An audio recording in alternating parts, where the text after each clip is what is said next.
Pronto, pessoal, tudo bom? Aqui nós estamos falando de um vital. Na realidade é a nossa live, que infelizmente tivemos um problema. E estamos fazendo ela agora gravada com Álvaro Mendes e vamos falar sobre o processo judicial de Dom Vital. Né? Como eu tinha colocado na nossa meia conversa, esse congresso que nós estamos realizando foi um pensamento, foi uma ideia do Frei Josiel, né, que é é o postulador dele, de Dom Vital. É uma pessoa que eu tenho grande estima, uma pessoa que está acompanhando o processo com uma seriedade muito grande, um processo que foi iniciado, foi impulsionado com um outro bispo que nós tivemos, que foi o Dom José Cardoso, é o nosso bispo emérito aqui em Pernambuco, e graças a Deus, Dom Vital tem um grande postulador, que é o Frei Josiel, que se empenha. Como estávamos conversando, o imaginário do católico pernambucano, ele basicamente, Dom Vital, ele foi muito esquecido. Iniciativas como essa, como a do Centro Dom Bosco, ao relançar obras importantes sobre Dom Vital, fizeram ressurgir o que eu acho que é mais importante, que é exatamente a necessidade de criar uma interrogação sobre o personagem. Como nós estávamos conversando com o Álvaro, eu particularmente não conhecia tanto da vida de Dom Vital, conhecia muito pouco. E quando nós vamos nos debruçando sobre a história de Dom Vital, sobre os seus escritos, sobre tudo que envolve a questão religiosa, alguns mitos, alguns heróis caem por terra. Nós temos aqui o Tobias Barreto, nós temos aqui até mesmo o Nabucco Araújo, e tantos outros, o Rio Branco, o Visconde Rio Branco. Nós temos vários personagens que, infelizmente, não tinha toda essa pegada católica, não tinha essa importância católica. Também naquele momento que nós tivemos aquela início da conversa, nós vimos que antes da questão judicial, a questão religiosa, nós tivemos uma questão cultural.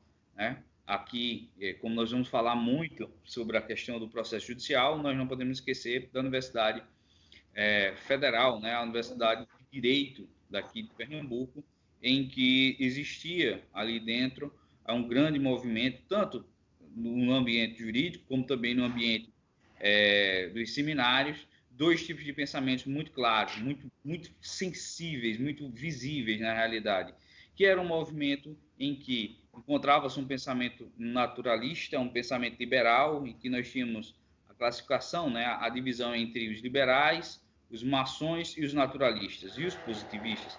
E do outro lado nós tínhamos as figuras exatamente das pessoas que eram ultramontanas, eram jesuítas, eram as pessoas que estavam, entre aspas, à rebelia do imperador. E todo esse ambiente cultural foi minado, vamos dizer assim, por conta da maçonaria. E Dom Vital, na realidade, o bispo anterior a ele, que era o bispo Cardoso Aires, teve uma problemática com a maçonaria, com um grande expoente. Nós temos aqui em Pernambuco, inclusive, uma cidade aqui, que é a Abreu e Lima, que era o general das massas. O bispo Cardoso Aires negou os sacramentos, os últimos sacramentos de extrema-unção e o sepultamento dele em um local, em um cemitério católico, exatamente por conta da posição dele. Aqui, alguns autores dizem que o Abreu e Lima foi um dos primeiros a trazer um livro ou escrever sobre o socialismo. Então, foi essa o grande impacto, que o bispo Cardoso Aires. E depois do bispo Cardoso Aires, nós tivemos a figura de Dom Vital. Aí, agora, eu passo a palavra ao Álvaro.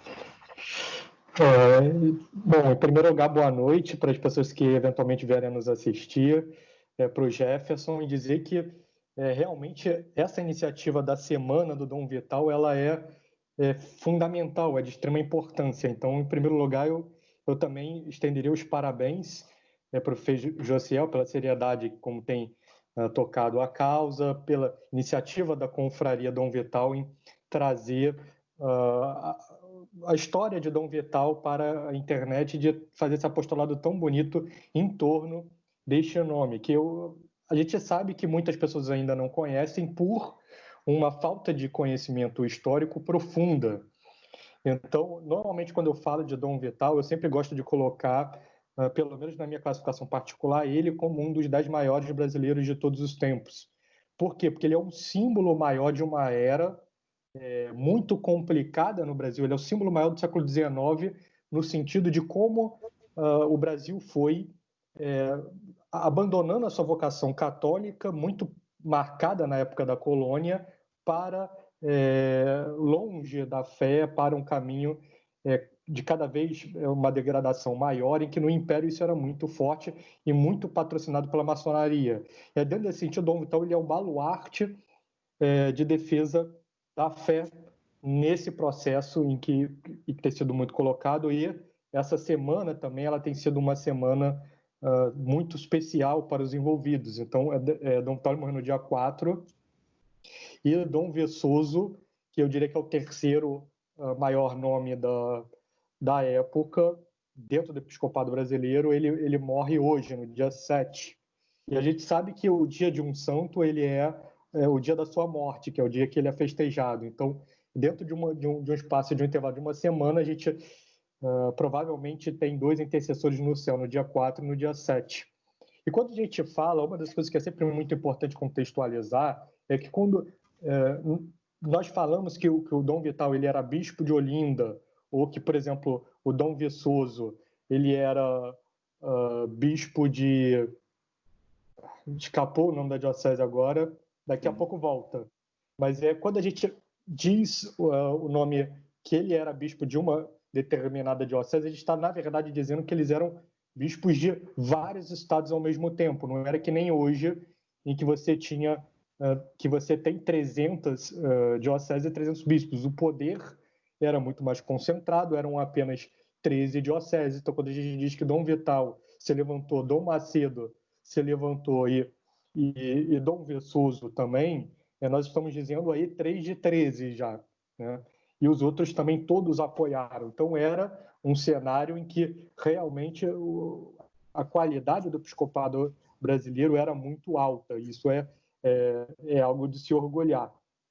Então a gente vê toda essa questão. O nome do Dom Vital, então, ele é um nome que ele precisa ser conhecido no Brasil. E é preciso que a gente faça cada vez mais esforços nesse sentido, né? Então, o próprio Centro Dom Bosco ele fez uma campanha só sobre a questão da maçonaria. Nós publicamos 3 livros em um do Dom Macedo, sob o título Contra a Maçonaria. Publicamos esse escrito que foi escrito do Dom Vital na prisão, a maçonaria e os jesuítas.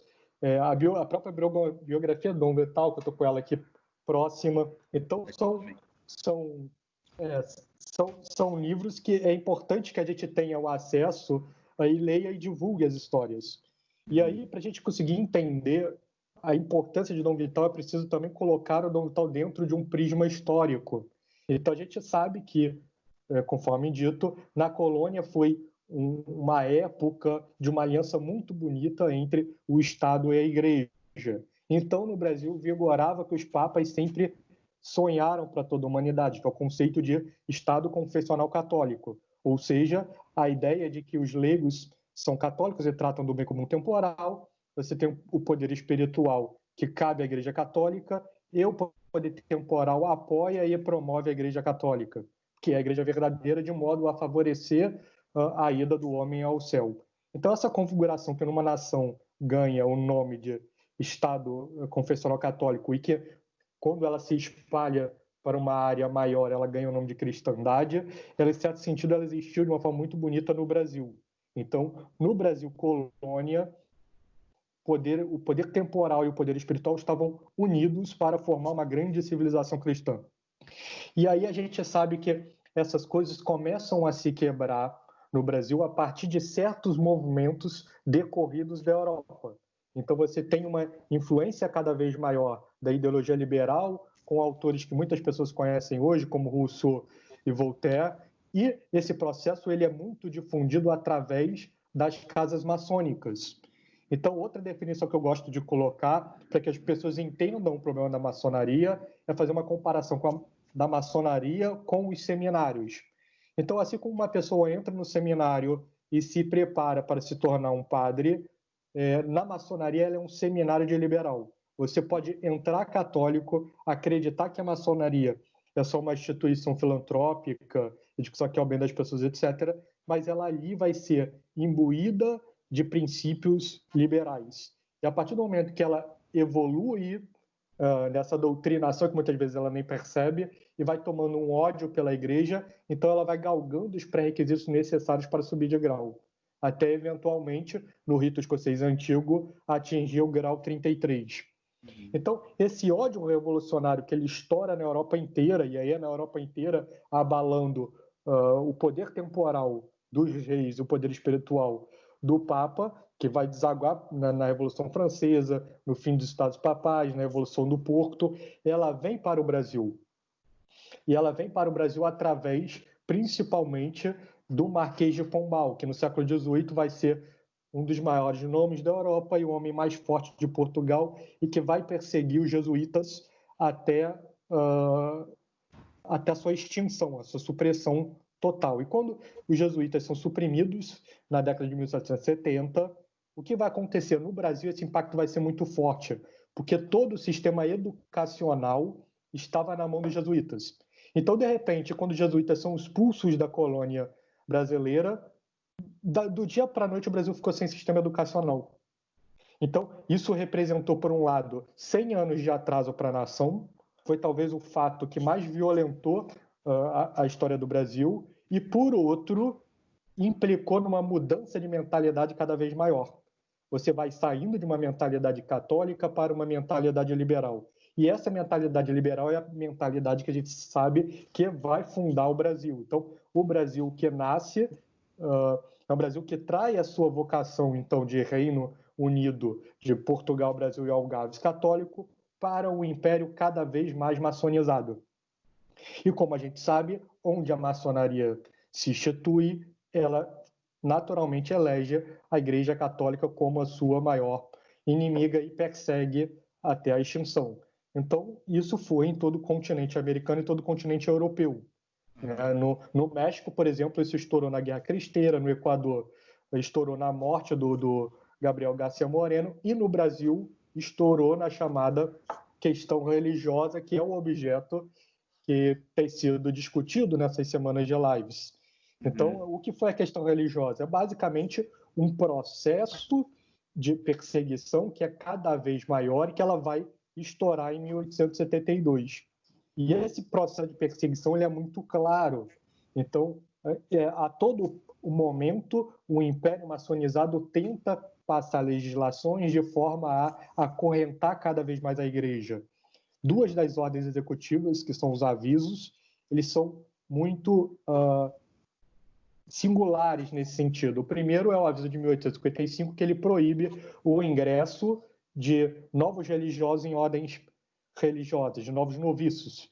Então, isso faz com que todas as ordens comecem a minguar, porque você não tem quem popule os mosteiros, quem popule os conventos. E aí os superiores gerais de cada ordem começaram a enviar os candidatos para a Europa. Então, em seguida, o governo, para brecar isso também, fechou as portas para a vinda dos noviços. De tal forma que, quando caiu o Império, a maioria dos mosteiros e conventos do Brasil, independente da ordem religiosa, estavam minguados e precisaram ser repopulados no início da República. Mas, então, essa tentativa de pressionar a Igreja no Brasil, ela só aumenta. E aí, em 1870, a maçonaria já tinha toda a estrutura, todo o poder e toda a confiança para aumentar o tom na perseguição. O Visconde de Rio Branco, então grão-mestre da maçonaria, era o homem mais poderoso do Brasil, depois de Dom Pedro II, porque ele era simplesmente presidente do Conselho dos Ministros, o que a gente chama hoje de primeiro-ministro. E aí a gente sabe, e aí eu tenho certeza que isso foi muito bem debatido na semana de lives, que essa confusão, essa questão religiosa, ela estoura em 1872, quando o padre Almeida Martins faz um discurso em homenagem ao Visconde de Rio Branco, e isso obriga o então bispo do Rio de Janeiro, Dom Lacerda, a intervir. Então, quando ele interveio, e por que obriga a intervir? Porque a gente sabe que, a partir do momento que a maçonaria tinha os seus ideais subversivos e começou a colocar em prática, a igreja logo percebeu o perigo e começou a fazer uma série de condenações. A primeira condenação ela vem apenas 21 anos após a fundação da primeira casa maçônica em 1717, que é a iminente de 1732. Depois vem uma segunda condenação em 1751 e condenações em série, porque a revolução vai aumentar e também as condenações. Ora, mas a gente sabe que os bispos eles estão subordinados na esfera espiritual ao Santo Padre. Se não é possível ser católico e maçom, porque um católico ele é liberal, né? Então no fundo ele não acredita que Cristo veio ao mundo, que Deus veio ao mundo através de Cristo e fundou uma igreja, que fora da igreja não há salvação, e persegue a verdade revelada. Então é preciso opor uma barreira para que maçons não sejam católicos. E isso começou a gerar uma certa reação dos bispos em defesa da igreja e, por outro lado, uma reação do Estado em defesa da maçonaria. Então, esse é basicamente um conflito entre o Estado e a igreja. Um Estado que deveria ser o primeiro fiel, ele acaba sendo o primeiro órgão perseguidor da igreja. E assim a gente sabe que as coisas vão se desenvolver ao longo do tempo. Dom Vital promovido a bispo da Diocese de Olinda. Então, a Diocese de Olinda então, abrangia 4 estados do Nordeste, metade do Nordeste em extensão territorial. E, como a maçonaria era muito tradicional em Olinda, isso vai gerar um conflito muito rapidamente. Esse conflito ele aumenta até o ponto em que a maçonaria, querendo desanimar e desafiar Dom Vital e vencer a luta, como tinha vencido no Rio de Janeiro, contra Dom Lacerda, resolveu publicar a lista de todos os maçons, que eram sacerdotes e leigos da diocese. Diante disso, Dom Vital foi colocado num dilema. Olha, agora, até antes da publicação nos jornais, eu não sabia, eu não poderia comprovar quem eram os nomes que efetivamente estavam inscritos na maçonaria, porque lá, teoricamente, é uma instituição secreta, então é difícil você comprovar isso. A partir do momento que estava comprovado, era óbvio que Dom Vital deveria fazer algo em se tratando do grande bispo que era. Que hoje a gente sabe que os erros pululam e muitas vezes eles não são combatidos. Mas não seria assim com Dom Vital. Dom Vital, então, os padres que eram maçons, ele vai entrevistando um a um, mostra toda a série de condenações, vai trazendo esses padres para a igreja e também faz uma série de exortações para os leigos, só que a gente sabe que os leigos eles têm uma independência maior em relação ao clero e muitos não vão abjurar, especialmente de 2 a 3 confrarias, e aí Dom Vital ele lança um interdito para interromper as atividades espirituais dessas confrarias. E isso então estoura a questão religiosa de uma forma muito profunda na Diocese de Olinda. Só que até aí era uma batalha de cunho espiritual, mas a maçonaria ela queria utilizar desse conflito para, de uma vez por todas, escravizar a igreja. Então a gente sabe que Dom Vital vai sofrer várias pressões, e aí, trazendo mais para a conversa do dia de hoje, essas pressões elas vão se desaguar também numa questão, numa batalha judicial. Então a gente sabe que as confrarias vão interpor um recurso à coroa, Dom Pedro vai convocar o Conselho de Estado, que são os homens mais poderosos do Estado, para discutir aquele conflito, e dessa discussão do conflito, a posição em que o Conselho, também maçonizado, com exceção de um dos membros, vai sugerir a emissão de uma nota para Dom Vital, obrigando-o a levantar os interditos sob pena de ser julgado pelo STF da época, que então se chamava Supremo Tribunal de Justiça, ou STJ. E a gente sabe, então, que isso vai chegar às mãos de Dom Vital, mas, ao mesmo tempo que isso chega às mãos de Dom Vital, também chega um breve do Papa, chamado Conquan Dolores. Então, de um lado, está o Estado mandando Dom Vital retroceder, e, de outro, está o Santo Padre elogiando Dom Vital pelas ações que ele tinha tomado. Então, era o Santo Padre, na época, Pio IX, um dos maiores papas da história da Igreja, um homem muito combativo, que vai ser responsável pelo Concílio Vaticano I, pela o dogma da infalibilidade papal, pelo dogma da Imaculada Conceição, pelos sílabos. Então, todas essas ações, o Pio IX ele vai ter um papel muito fundamental e ele vai ser muito justo em toda a questão religiosa, e ele já começa em 1873 enviando essa carta para Dom Vital. Então, isso estimula Dom Vital a agir em defesa da fé. Ele não levanta os interditos. Como ele não levanta os interditos, o Estado resolve aumentar o tom na perseguição, e a gente vai ter, então, a prisão de Dom Vital em dezembro de 1873. Então, numa cena apoteótica que está no livro, eu recomendo que vocês leiam, Dom Vital ele se paramenta todo, ele sai da igreja, e isso lembra muito essa cena, a prisão de Cristo no Getsemane, né? Então, assim como veio uma tropa romana prender Cristo, assim também vinha uma tropa iníqua a prender Dom Vital, todo paramentado. Então ele veio para o Arsenal da Marinha no Rio de Janeiro para ser julgado pelo Supremo Tribunal Federal da época.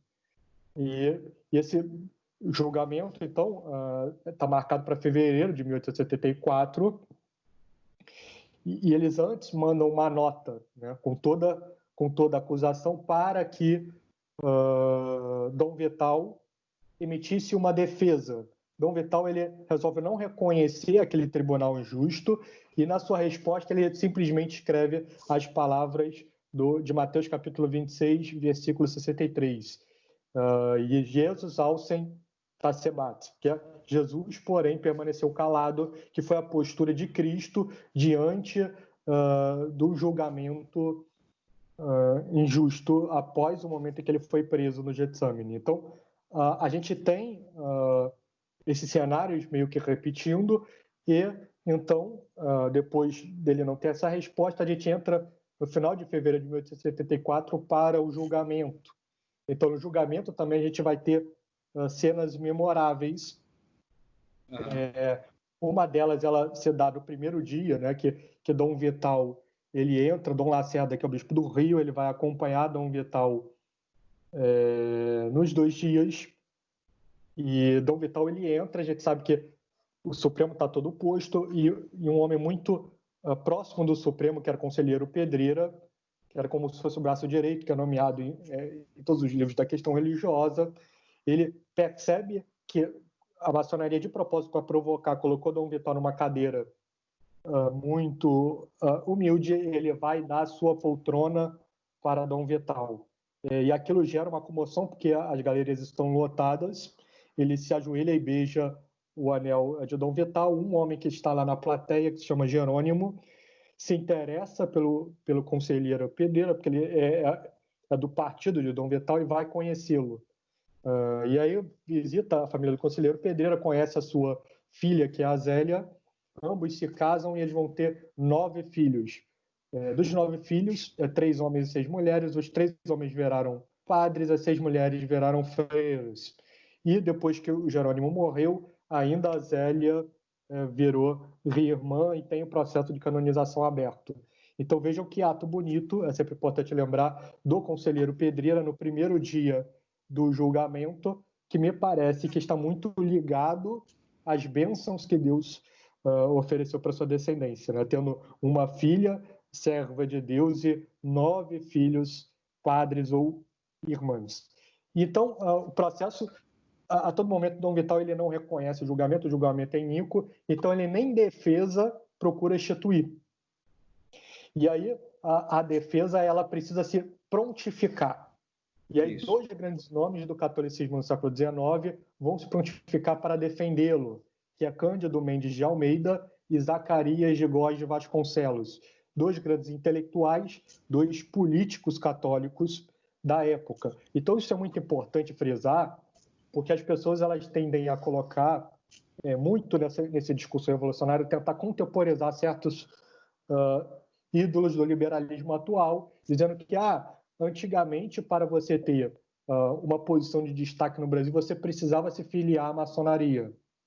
Então, daí a gente vê 2 erros. O primeiro é a priorização dos bens materiais em detrimento dos bens espirituais. Porque a gente já estava aí em 160 anos de condenação da maçonaria. Todo mundo já estava mais do que, para usar uma expressão que no Rio de Janeiro é famosa, não sei se no Brasil inteiro, todos já estavam carecas de saber que a maçonaria era condenada no mundo inteiro sob todas as suas formas. Então, quando uma pessoa diz que para ser maçom, para ser um grande político eu preciso ser maçom, ele está dizendo que para ele é mais importante ser político do que ir para o céu. E a segunda coisa é, ainda que dificulte, a gente consegue ver personalidades católicas que conseguiram posições de prestígio, mesmo não sendo maçons. E aí a gente vê, então isso é muito importante porque vai cair em alguns mitos. Porque se nós queremos enxergar a história como ela tem que ser enxergada, porque a história é tão somente, ela só existe para a contagem do número dos eleitos.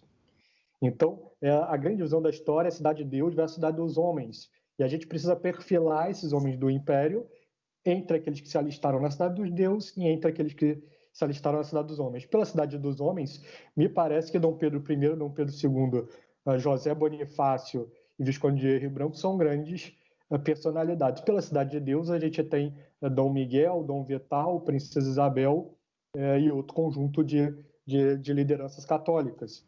Mas é importante frisar isso muito bem. E os 2 dias, então, vão ser dias muito conturbados de julgamento. A própria composição, apenas um dos membros do Supremo ele era abertamente católico e o procurador conseguiu garantir que esse membro católico não votasse, que era Figueira de Melo. E aí, Zacarias de Góes e o Cândido Mendes tentaram também impugnar os outros nomes, óbvio, que eram maçons. Isso gerou uma confusão muito grande sem sucesso. E aí eles continuaram, então, lutaram para instituir a defesa. O Supremo debateu se eles poderiam defender ou não Dom Vital, porque Dom Vital nem confirmava nem negava a sua defesa. E aí Cândido Mendes e Zacarias de Góes Vasconcelos conseguiram garantir uma defesa para Dom Vital, ainda que ele não tenha nem pedido nem autorizado. E aí, com muita luta, um deles vai abrir a defesa, né? Primeiro Zacarias de Góes Vasconcelos, vai mostrar todas as injustiças do processo. Em seguida, Cândido Mendes assume o poder de fala e também vai ter uma abordagem muito inteligente sobre o assunto. Então, é legal consultar, não só consultar tanto os arquivos que falam dessas defesas judiciais, como também as manifestações de ambos no Senado. Então, é muito interessante. Tem livros que mostram muito bem isso. Então, eles depois vão tentar defender também Dom Macedo Costa. E aí é muito engraçado que chega num determinado momento que ele diz que, sobre a peça de teatro que estava montada, né, algo nesse sentido: olha, o júri está sentado, a causa está sentada, tal coisa está sentada, de tal forma que está tudo combinado, de tal forma que só eu estou de pé. Então, apesar da defesa ser brilhante, dela não dar margens a uma réplica, etc., a gente sabe que o Supremo Tribunal de então não estava interessado num julgamento justo. Né? A sua prioridade era outra. A sua prioridade era fazer valer as disposições da maçonaria. Então, o Cândido Mendes, por exemplo, ele termina a sua defesa de uma forma muito bonita, né, conclamando o Supremo Tribunal a agir de uma forma coerente e dizendo que aqueles que traíssem a justiça, etc., poderiam até receber aplausos momentâneos naquele momento por causa da maçonaria, mas que eles seriam severamente julgados pelo Tribunal da História. E aí a gente sabe, então, que Dom Vital ele é dispensado depois, e aí eles se reúnem para julgar, para efetivamente, então, eventualmente, ou abonar ou condená-lo, e apenas um dos membros do Supremo vota pela absolvição do Dom Vital. Isso. E aqui tem outra coisa muito interessante, porque a questão religiosa ela dá uma série de histórias interessantes. Uma delas, e que eu também tenho muito batido na tecla para mostrar o tamanho da justiça, é que o próprio Supremo Tribunal Federal, na época, né, eu gosto de falar STF para a gente recordar com o STF de hoje, mas sempre lembrem que é STJ, na verdade. Com o STF da época, ele tinha julgado 163 casos. Dos 163 casos, só tinha havido uma condenação, e a condenação era para o alto dignatário abandonar o cargo, só que quando a condenação foi instituída, ele já estava fora do cargo. Então, na prática, dos 163 julgamentos anteriores do STF de altas personalidades do Império, em todas elas a pessoa tinha sido absolvida. Dom Vital vai ser a primeira pessoa condenada na história do STF. E ele vai ser a 4 anos de trabalhos forçados. E aí eu gosto de fazer um outro paralelo, porque vejam que Dom Pedro II ele vai agir, de certo sentido, como Henrique VIII. Então, quando São Thomas More ele é condenado por um tribunal injusto, a sua condenação é o quê? Que ele fosse esquartejado e decapitado. Aqui o Henrique VIII faz, mas eu sou muito bonzinho, você só vai ser decapitado. Então, Dom Pedro II, em certo sentido, ele faz a mesma coisa. Não, olha, eu sou muito bonzinho. Você vai continuar em 4 anos de prisão, só que você não vai precisar trabalhar. Então, de tal forma que você tenta afagar os dois partidos, né? Mantém a condenação com alguma alívio da pena para inglês ver. Então, assim vai ser feito. A gente sabe então que Dom Vital ele vai ser condenado, preso, vai continuar mais 1 ano e meio, vai ter todo um processo também, em certo sentido, para obter uma condenação pela via espiritual, através do envio de uma embaixada extraordinária de Barão de Penedo para Roma. Então, também é muito interessante, porque as pessoas falam muito como Dom Pedro II era um homem austero, que não gastava o dinheiro da coroa, como não aumentava os seus salários, etc. O que são verdades, que tinham um zelo para o dinheiro público. Mas vejam que para condenar, para garantir a condenação de um homem santo, o que Pedro II fez? Gastou, para usar uma moeda corrente, milhares e milhares de reais.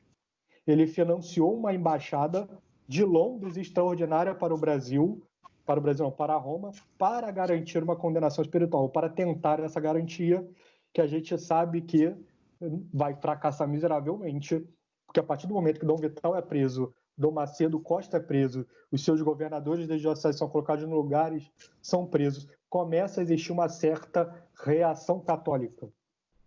E essa reação católica vai chegar a Roma, Pio IX vai saber de todo o processo judicial que corria sem que ele soubesse, então Pio IX vai fazer uma condenação especial à maçonaria no Brasil através de uma encíclica histórica chamada Exhorta in Interdictione, que vai ser a encíclica que vai marcar o fim da questão religiosa e promulgada em 1876, meses depois de Dom Vital ser libertado, porque essa reação católica e o escândalo gerado até em homens não católicos, mas que têm certa boa-fé, né? Porque você está prendendo um homem que é justo, e isso até os não crentes não poderiam negar. Então, toda essa reação faz com que o gabinete maçônico de Visconde de Rio Branco caia e o Duque de Caxias assuma no lugar, e ele assume no lugar, tentando obter a garantia de Dom Pedro II para a libertação dos bispos, a anistia dos bispos, e assim é feito.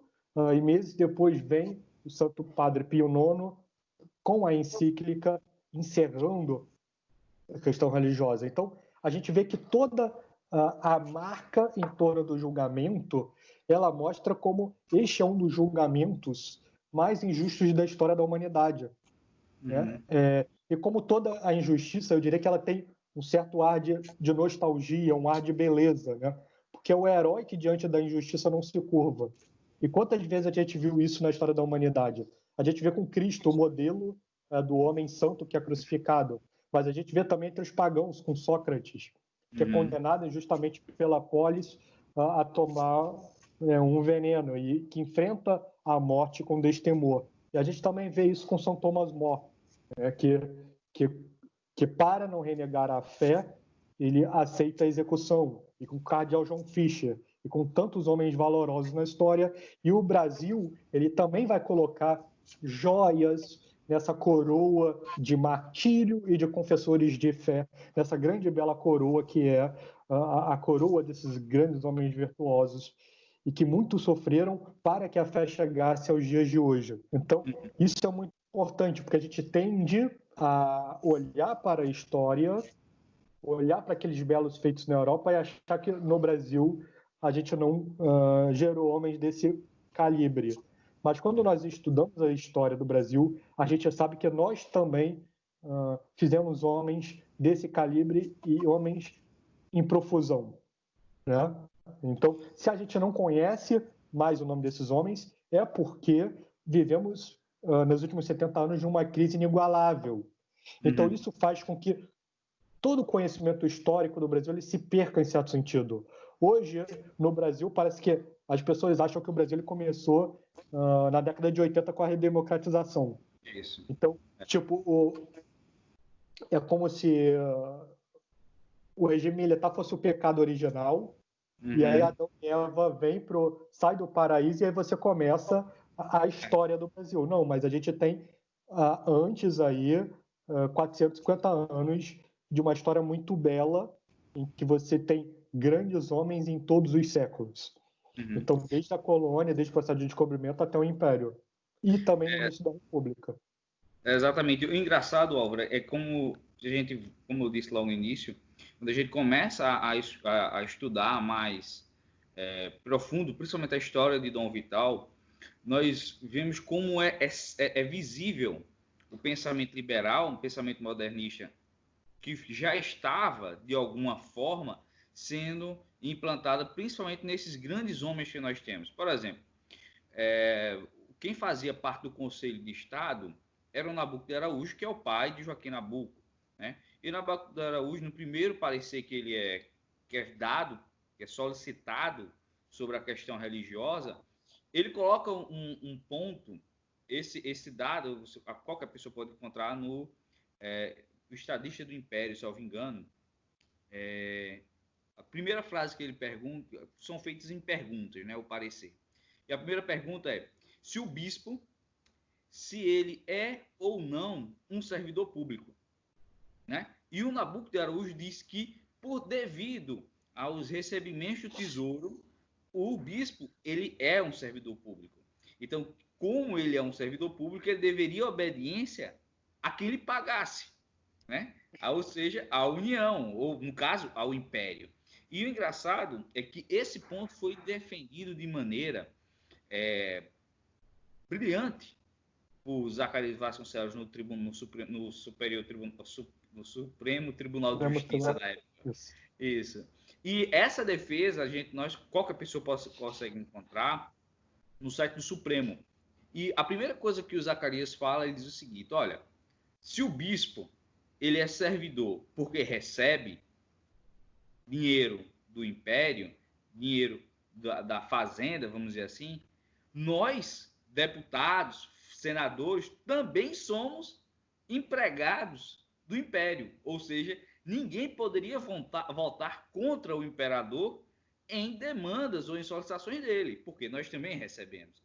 Então, Zacarias ele consegue destruir todo o argumento do que foi proposto, né? E o engraçado também, quanto a essa questão desse pensamento, como eu falei na nossa conversa passada, nós vemos aqui a figura, que é um grande expoente, que é o Frei Caneca, que era maçom. E uma coisa aqui da confraria Dom Vital, todo mundo que vai até a confraria, pergunta: Jefferson, por que eu sei, existe essa proibição por parte da igreja, mas eu não entendo, eu não compreendo, certo? E esse livro que foi publicado por vocês, que são alguns escritos de Dom Vital, essa instrução pastoral responde tudo. Ele pontua, né? Desde a negação da Santíssima Trindade, a questão da virgindade de Nossa Senhora, até a própria existência de Jesus Cristo, é escrito aqui. E, por incrível que pareça, é um livro, é um escrito muito, muito fácil de se entender. por mais que tenha um aprofundamento técnico, nós encontramos vários elementos de patrística nele, é um escrito de fácil compreensão. E nós notamos aqui também outro ponto que é colocado durante o julgamento, que é o seguinte: eles não viam essa ligação que você colocou, necessária para a salvação, da ligação entre o poder temporal, né, ele ser subordinado ao poder espiritual. Né? Eles não viam isso. E qual foi a construção que a maçonaria fez? Não é poder espiritual. Dom Vital e Dom Macedo são agentes externos de um governo estrangeiro. Quem é o governo estrangeiro? É Roma. Aí, é por isso que Dom Pedro, por exemplo, ele não enxerga. Dom Pedro também não era aqueles católicos muito aprumados, vamos dizer assim, né? Então, o que ele tinha era exatamente essa questão da organização estatal. Como você disse, o secretariado dele, tudo era maçônico.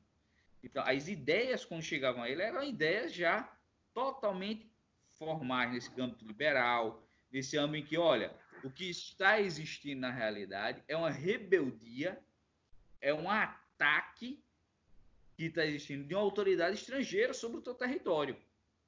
Né? Nós temos que lembrar que Dom Pedro II, nesse intervalo, ganhou a Guerra do Paraguai. Então, era um grande expoente.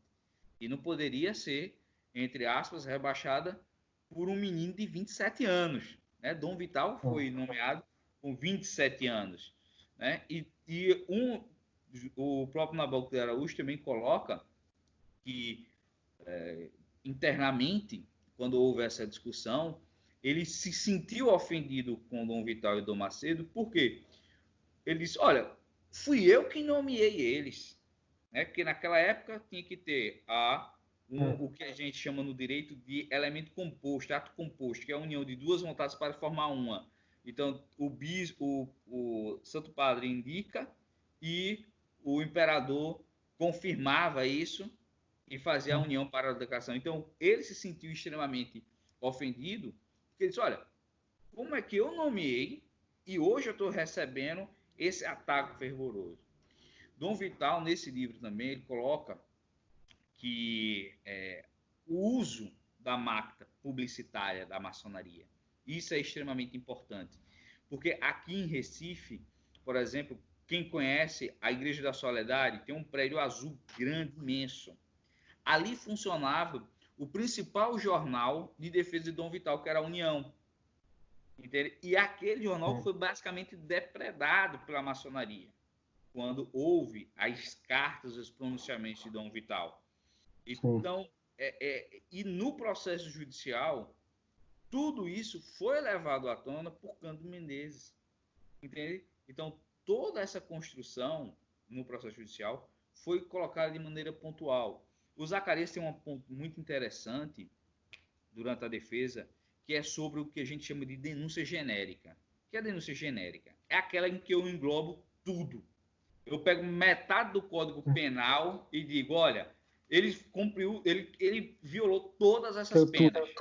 Né? Então, era de desobediência a injúria, vários crimes. E não sei se foi o Zacarias ou se foi o Menezes, que ele colocou o seguinte, olha, vamos analisar agora, vamos escolher um dispositivo desses para se construir essa possível condenação. E nós tínhamos o crime de desobediência, que era um crime menor potencial ofensivo, vamos dizer assim, e o outro era a obstrução às normas do Império. Né? E no Supremo, a condenação de Dom Vital foi pela obstrução de normas do Império. Acontece que ele não era funcionário. Cândido Menezes coloca isso na defesa. Olha, o bispo não é funcionário. Então já começa por aí. Né? O ato que ele fez foi um ato de defesa unicamente da estrutura espiritual que lhe competia. Né? O recurso à coroa, que foi é uma ação na realidade, ela é equivalente hoje para a gente à reclamação constitucional. Ela é equivalente a isso. Então, quando saiu da matriz de Santo Antônio, que fica aqui em Recife, próximo à Avenida Guararapes, é uma igreja belíssima, ela já saiu, e o Cândido Menezes já coloca isso, ela já saiu intempestiva. Por quê? Essa ação, ela tem um prazo de 10 dias para ser interposta. A lei do Império que trata isso, ela não diz que são 10 dias. Ela diz, olha, não tem isso. Então, o que é que a gente usa? Nós temos uma regra aqui, a lei especial, ela prevalece sobre a lei geral. Mas quando a lei especial é omissa em algum ponto, a gente utiliza a geral. E na geral, o Código Criminal à época estabelecia exatamente esse prazo de 10 dias. Quando essa ação, que é o recurso à coroa, chegou para o julgamento, já tinha se passado 20 dias. Muito.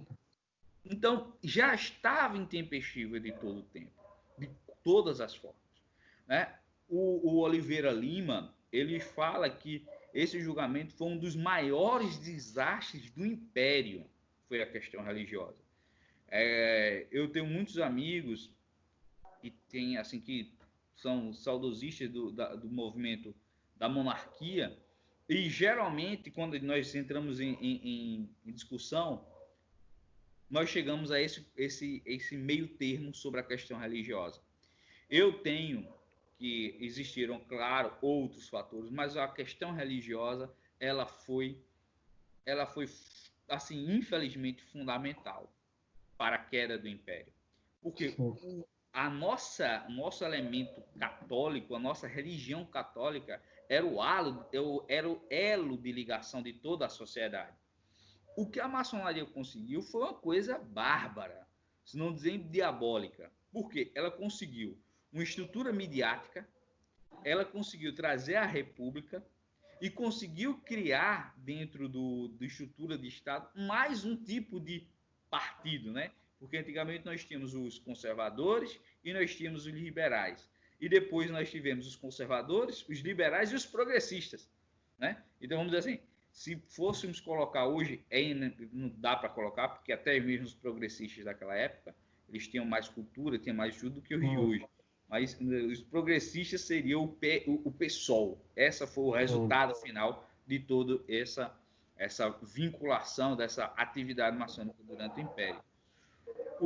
A anistia, claro, foi Princesa Isabel que, junto com o Caxias, ela realmente insistiu nessa necessidade, porque o povo já não estava mais acreditando nessa figura, né, nessa situação. O Nabuco de Araújo, ele coloca, inclusive, quando vai fazer o seu parecer, após, como você bem colocou, o Barão Rio Branco saiu e entrou o Duque de Caxias. O Duque de Caxias era católico. E o Duque de Caxias disse, olha, a gente não pode manter essa situação. E fez a consulta ao Conselho, como era de costume, sobre ou anistiar, que isso é muito importante, sobre anistiar, certo? Ou perdoar. E ele deu o parecer dele dizendo que o melhor, o mais interessante era exatamente anistiar. E coloca que nessa batalha judicial só quem saiu perdendo foi o Império. E nessa anistia, o Nilo Pereira, ele faz Nilo Pereira foi um deputado aqui, um historiador, jornalista na realidade, muito importante, que estudou muito essa questão religiosa aqui em Pernambuco. Ele coloca um ponto interessante. No ato que declara a anistia, ele coloca, uma das frases finais, que anistia tanto os governadores, os párocos e os bispos, certo? E coloca em, vamos dizer assim, sigilo permanente os autos daquele processo e toda essa história. Então, veja, até mesmo para questões historiográficas sobre a questão, sobre a questão religiosa, era difícil você encontrar por conta do ato final. É como se dissesse, olha, a gente vai te perdoar, Álvaro, a gente vai anistiar, certo? Nós começamos com a questão de crime e finalizamos com uma questão de consciência unicamente. Então, veja, você foi condenado por um crime e eu estou lhe perdoando só porque você apresentou a sua opinião. Mas é o seguinte, você não vai poder falar isso para ninguém. Ninguém vai mais poder comentar sobre isso. foi a última tentativa do Império para tentar, entre aspas, abafar essa questão religiosa, esse ponto. E o Nilo Pereira exatamente coloca isso. Olha, essa última frase do despacho de anistia, ela soou muito ruim para o ambiente intelectual da época. Até mesmo alguns maçons que estavam mais fervorosos no início viram que houve abusos que eram coisas inacreditáveis. Um exemplo foi o Rui Barbosa. Certo que o Rui Barbosa ele passou pouco tempo na loja maçônica, passou coisa de um ano e meio na loja maçônica, mas também não era um católico, mas era uma pessoa que tinha uma consciência jurídica muito grande. E fizeram exatamente a pergunta a ele sobre essa questão religiosa. E o Rui Barbosa disse o seguinte: olha, pela minha consciência jurídica, pelo meu dever que eu tenho em defender o direito, isso ali foi uma aberração total. Ele existe nulidades em vários pontos sobre esse processo não vital. Então, assim, foi algo que, infelizmente, entrou em um dos julgamentos mais injustos que um brasileiro, que uma pessoa pode sofrer, e, infelizmente, é o processo que ele é menos estudado. É um processo que, infelizmente, eu, como sou advogado, e eu tenho vários colegas, eu disse, olha, a gente não está estudando casos, processos, nós temos tanta referência de processos históricos na construção do seu imaginário do âmbito jurídico, porque ninguém fala do processo de julgamento não vital. Nós tivemos casos lá de incompetência do tribunal, nós tivemos casos de falta de materialidade do elemento, nós tivemos casos de intempestividades processuais, tudo essas matérias nós estudamos e ouvimos falar no nome do direito. E, infelizmente, é omitido quando a gente fala de uma figura como Dom Vital. Isso mostra que eu acho que você já está até dando, já em certo sentido, uma deixa para as pessoas que estiverem nos assistindo sobre a necessidade da gente gerar material sobre isso. Então, o próprio silêncio, no Contra a Maçonaria que a gente publicou do Dom Macedo Costa, a gente sabe que uma das pessoas que primeiro quebrou esse silêncio em relação à questão religiosa foi o próprio Barão de Penedo, que foi o homem lá da missão.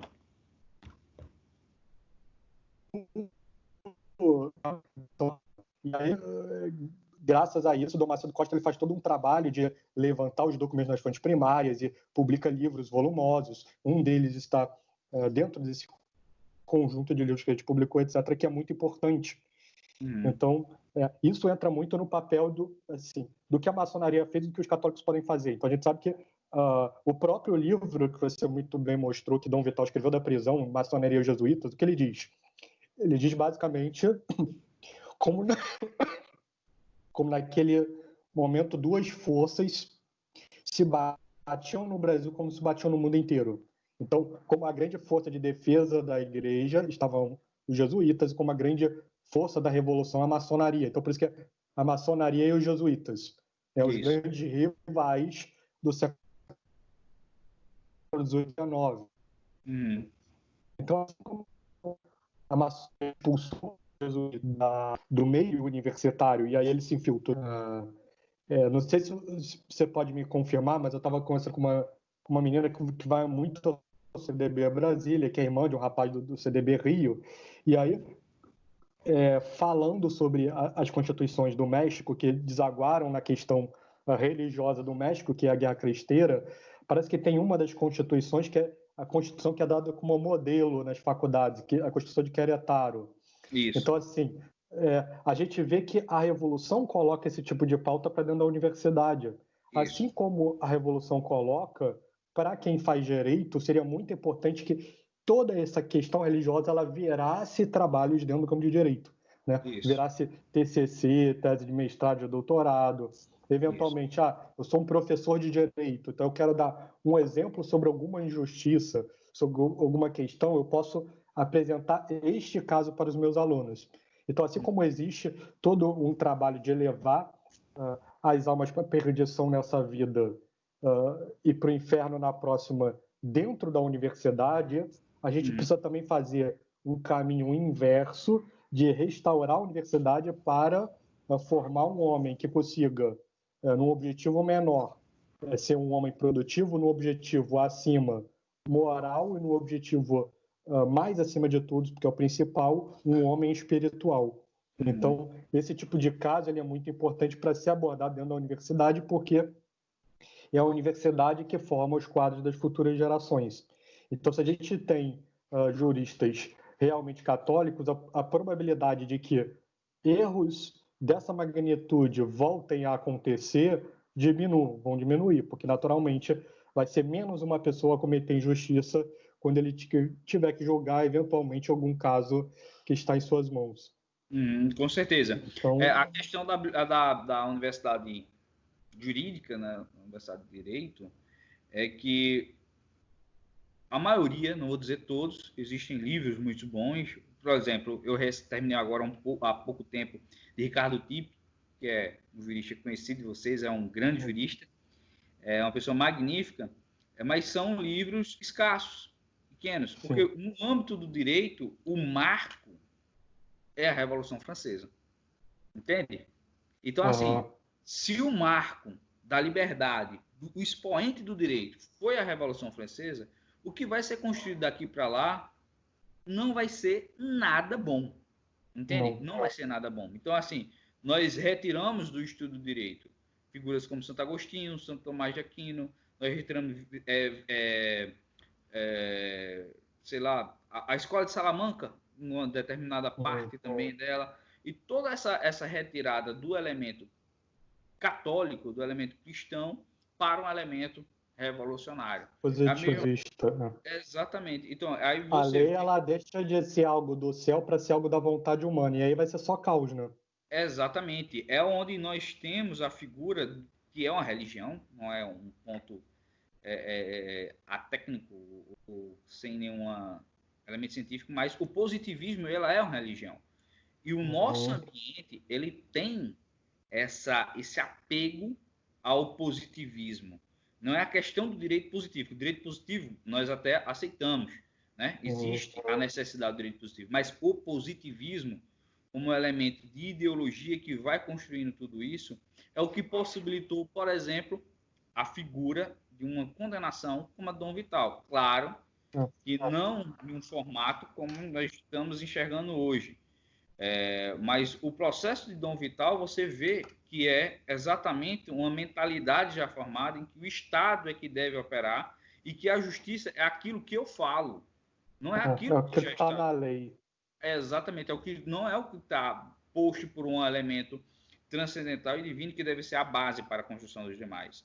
O processo de Dom Vital, isso fica muito claro, fica muito objetivo, tanto ao ponto dos primeiros pareceres, eles colocarem uma figura de um bispo, uma figura religiosa, como um funcionário do Estado. Ou seja, se eu sou seu chefe, você tem que me obedecer.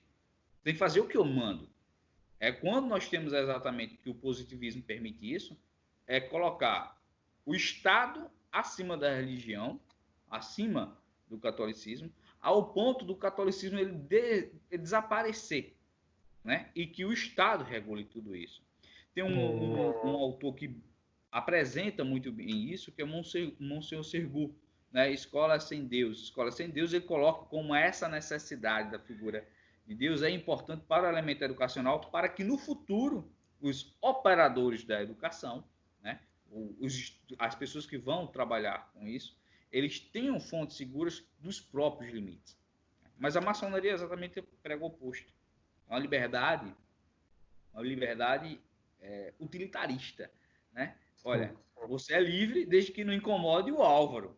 Então, você pode fazer o que você quiser desde que não incomode o Álvaro. Quando incomodar o Álvaro, você não tem. E isso soa muito bem para uma sociedade destruída moralmente, destruída sem elementos religiosos, sem bases fixas, né? Exatamente. Então, isso mostra, e tem autores também, pelo menos um deles, não é a minha área, o direito, mas um deles eu vejo que é muito bem citado. Eu já li 2 livros dele, e me parece que é um caminho para todos os estudantes de direito, que é o José Pedro Galvão de Souza. Isso. Então, os livros dele são muito importantes e voltados para o direito. Então, o Ricardo Dipp, por exemplo, o Dr. Ricardo Dipp, ele é um especialista, e José Pedro Galvão de Souza, ele vai resgatar toda a concepção de direito de uma forma clara e mostrar as inconsistências desse direito gerado na Revolução Francesa no que ele dá. Então, a todo momento ele vai mostrar esse tipo de inconsistência do direito moderno.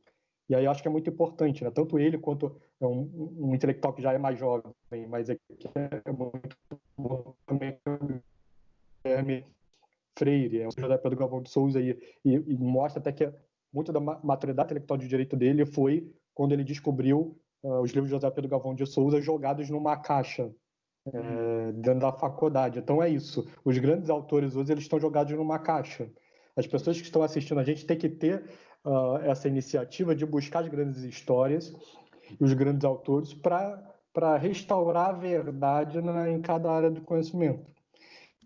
Eu acho que é uma área mais próxima. A gente tem a Igreja Católica, ela produziu na área de direito monumentos muito importantes. E aí que se desdobra desde São Tomás, Santo Afonso, a Escola de Salamanca, etc., mas que também tem algumas personalidades me parecem muito importantes no Brasil. Né? E aí que o José Pedro Galvão de Souza também me parece que é, pelo menos, o maior deles no século XX. Então, são nomes que valem para as pessoas que estão nos assistindo, até para quem não é de direito, entender o tipo de problema que a gente está, né? Porque certo conhecimento a gente precisa ter independente da área que nós estamos especializados.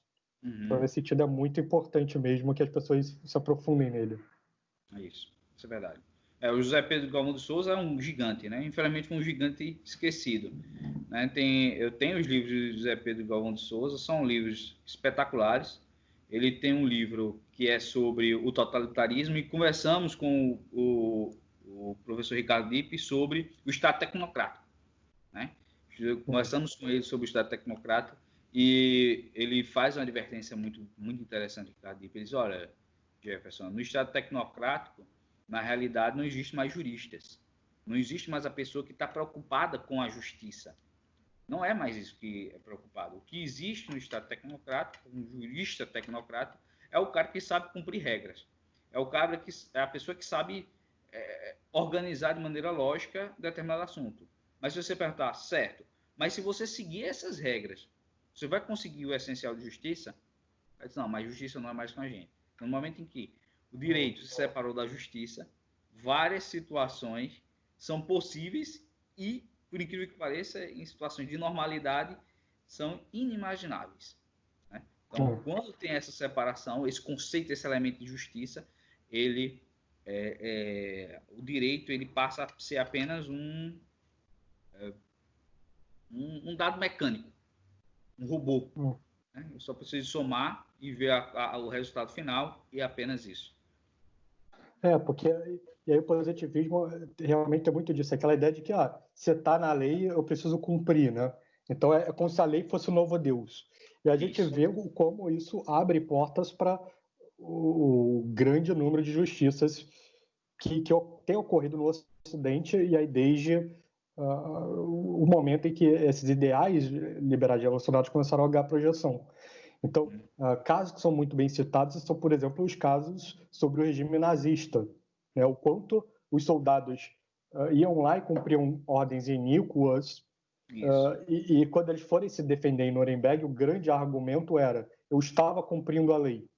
Isso. Então, o conceito católico de que a lei injusta não é lei, ela não ela é desconsiderada. Então, a partir do momento que eu não sou católico, se o Estado me manda atirar na cabeça do coleguinha do lado, porque o coleguinha do lado está rezando, se a lei manda isso, eu vou fazer. Isso. Então, eu acho que é um pouco isso que você falou, é a completa desvinculação da justiça da letra da lei, né? Que leva a essas absurdidades. Eu vou cumprir aquilo mecanicamente. Infelizmente, pronto. Uma situação que nós encontramos muito sobre essa sensibilidade da justiça ainda no julgamento de Dom Vital. Você vê que logo no início, quando a polícia e o juiz vai até o Palácio da Soledade para efetuar a prisão dele, o juiz se sente constrangido ao realizar aquela prisão. Então, existia sim uma consciência de, de justiça naquele ponto. Só que, infelizmente, ele ficou com medo do Estado. Né? Olha, se eu descumprir uma ordem do Estado, eu prefiro cumprir uma ordem do Estado do que cumprir uma ordem divina, uma ordem de consciência, uma ordem de justiça. Aí a gente já encontra essas falhas e vai, infelizmente, só encontrando, inclusive, outros modelos, né? Porque a gente fala muito do positivismo, mas nós temos lá dentro, por exemplo, hoje no Brasil, hoje no Supremo, nós temos uma cultura marcosiana muito forte em alguns ministros do Supremo Tribunal Federal. E, assim, é aquele voto da minoria em que consegue construir um conceito de justiça que foge de todas as escalas, que foge de todo o senso, de todos os núcleos semânticos da palavra. Infelizmente, é isso que tanto aconteceu no processo de Dom Vital, que foi um processo já com uma formação e com uma finalidade já escrita, como você bem colocou, era um teatro montado, como hoje também nós encontramos essa situação. É sobre a forma de ativismo judicial. Agora é a ideia de que o Supremo é o grande legislador, né? Então é a usurpação de competência do legislativo é muito forte. Então realmente são problemas que sempre vão surgir a partir do momento que você tem essa desfragmentação dos conceitos do que é o direito, do que é a justiça, do que é a lei natural, do que é a lei divina, a lei eterna, né? Então, como essas coisas se desdobram em lei natural, que existe uma lei moral. Então, todos esses conceitos, quando eles são bypassados, é óbvio que algum monstro vai ocupar o lugar. Né? Ou esse monstro é o Sérgio Moro, vai cumprir ali a regra da lei, ou é o Supremo que vai querer legislar lá sobre o prazer. Vai ser eu sou Deus, né? Isso. E aí os seus vícios vão entrar na ordem jurídica.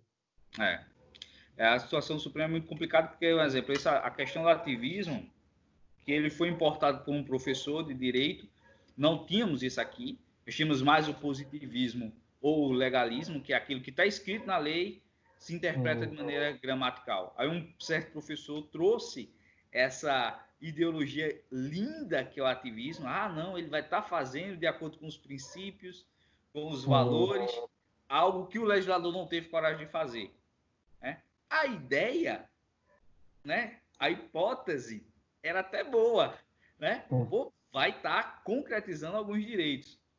Só que nós temos no Brasil, e Brasil não é terra de amador, né? Brasil não é terra de amador. No instante conseguiram fazer um monstro sobre a utilização do ativismo judicial, ao ponto que o próprio professor que trouxe desistiu, disse, isso aqui não cabe aqui, né? Não tem como aplicar isso aqui. Por quê? Porque a nossa cultura, a nossa legislação, a nossa estrutura do nosso ordenamento jurídico é totalmente diferente do que onde ocorre o ativismo judicial. Né? E, claro, aquela parcela minoritária viu uma brecha rica. Né? Porque antigamente eu precisava convencer 400 e poucos congressistas 513, para aprovar uma legislação. Hoje eu só preciso convencer 11. E nem 11. Em determinadas matérias eu só preciso convencer 6 de que eu quero. Então, eu consigo ultrapassar toda a burocracia para a criação da legislação em mãos de apenas 11. Né? Então, essa é uma situação muito complicada. É o que eu acho, que geralmente eu falo, inclusive para amigos, alunos, eu digo, olha, nós temos que voltar a estudar Santo Tomás de Aquino, principalmente o Tratado da Justiça. Começa por ali, entendeu? E depois a gente vai evoluindo, nós vamos regredindo para a história do direito brasileiro. Né? Isso é exatamente para montar essa base. É para montar essa base, esse elemento essencial que é a justiça. Direito sem justiça não é direito, é outra coisa. Infelizmente, é a situação do universo jurídico brasileiro hoje. Que é muito ruim, que já tem essas causas, a gente viu muito bem hoje na conversa, no próprio fundacional do Império. Isso. Então, são problemas que a gente vê hoje em maior magnitude, mas que já tem as suas raízes há 2, 3 séculos atrás. Então, é algo que só tende a piorar. Porque quanto mais você... É como se um galho que ele sai da árvore que dá a vida, né? Então, Isso. a partir do momento que ele cai, ele só vai se desfragmentar. Então, isso em todas as áreas do conhecimento, a gente percebe isso claramente, a forma como você, a cada geração, tem intelectuais de menor vulto, né? Porque aquela fonte lá é como se os planetas fossem se afastando do Sol. Então, as Isso. pessoas, por exemplo, falam muito como os marxistas, há 50 anos atrás, eram muito mais inteligentes do que são hoje. Porque é óbvio, aqueles marxistas, eles eram educados em princípios uh, muito, em certo sentido, superiores aos que são hoje, né? Isso. Porque, assim, ainda que alguém não reconheça, por exemplo, a Igreja Católica como a Igreja falada com a nossa salvação, etc., etc., como a Igreja Católica fundou a civilização, às vezes a pessoa ela abre mão da verdade, etc., mas ela absorve os princípios. Então, se ela acha que o casamento é algo sagrado, se ela acha que eu não posso me separar, se eu não posso abortar, etc., etc., ela está reproduzindo um discurso católico sem saber, Isso. né? Então, e isso vale para todas as coisas. Então, naquele tempo, algum senso de justiça poderia haver, né? Hoje, as prisões já são, por exemplo, muito mais arbitrárias. Você falou Isso. mal, você é perseguido pelo STF. Falou mal do STF, você é perseguido. Há 200 anos atrás seria inimaginável. Há 400 anos atrás, mais inimaginável ainda, Isso. né? Então, quando começou, por exemplo, os primeiros movimentos de denúncias de escravização de índios na América Espanhola, a primeira coisa que o imperador fez foi parar a colonização, vamos colocar todo mundo para discutir. Então é um senso de justiça que é muito superior, porque ali o imperador estava abraçado literalmente com o sol, né, de tão próximo, que é a união do Estado e da Igreja. Conforme essa união vai separando, a decadência é cada vez maior. Então, também como sinais de para onde a gente vai, né, os sinais iniciais de uma decadência, também a experiência do julgamento não vital, eu acho que ele pode trazer sinais muito positivos de estudo, né? Com certeza. Não tenho dúvida nenhuma. É um julgamento extremamente rico. Somente as defesas que foram efetuadas.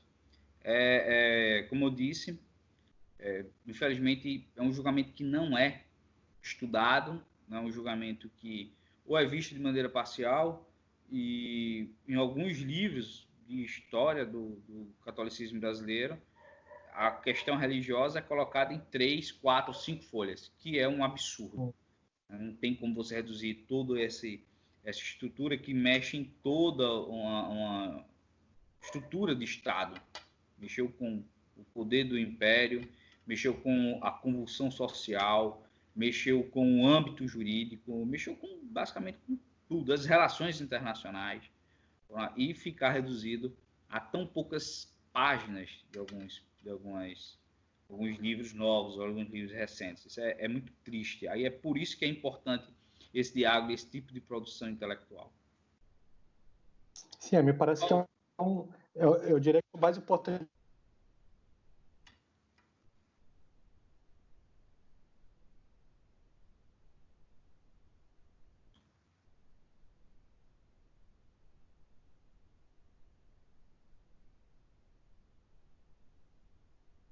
Alô? Opa, caiu um pouquinho. Oi, Jefferson, cai. Alguém ligou. Tá bem, não tem problema não.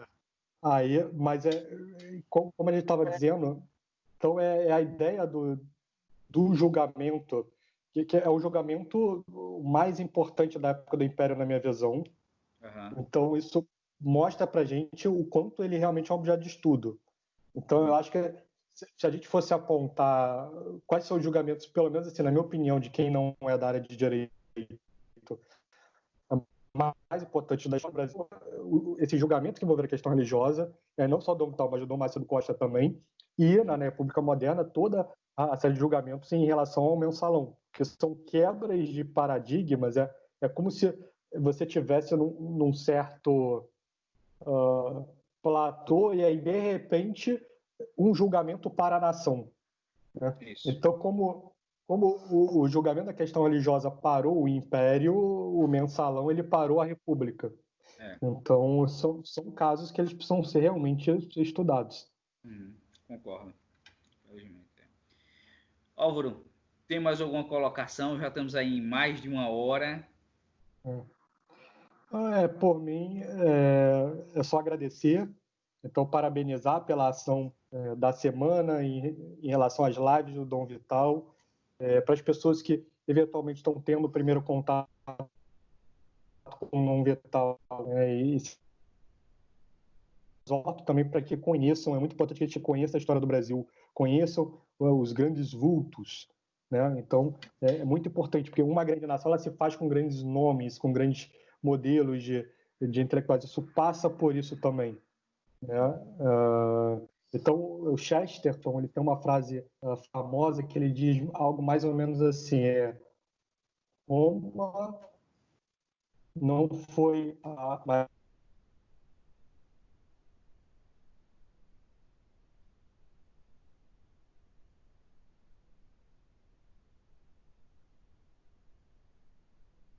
uma vida intelectual profunda e tenta agir nesse sentido, então a gente pode esperar um Brasil maior para as próximas gerações. Então é muito importante resgatar a história desses grandes homens que possam servir de inspiração para nós, né? Porque é algo muito, muito por aí. Quando a gente ama as virtudes de alguém, olha alguém que está lá no alto e consegue amar essas virtudes, em certo sentido a gente também absorve isso. Então, a gente consegue absorvê-las. É muito importante ter esses modelos em frente. Então, o Dom Vital ele é um grande modelo que precisa ser estudado por todos nós. E do resto é isso. Muito obrigado pelo convite. Parabéns pela semana. Estendo meus parabéns para o Frei Josiel, porque a gente precisa realmente de brasileiros levando o nome do Dom Vital à frente. E viva Dom Vital e viva Cristo Rei. Viva Cristo Rei. Obrigado, Álvaro. Até mais. Até mais, Jefferson. Fiquem com Deus, pessoal.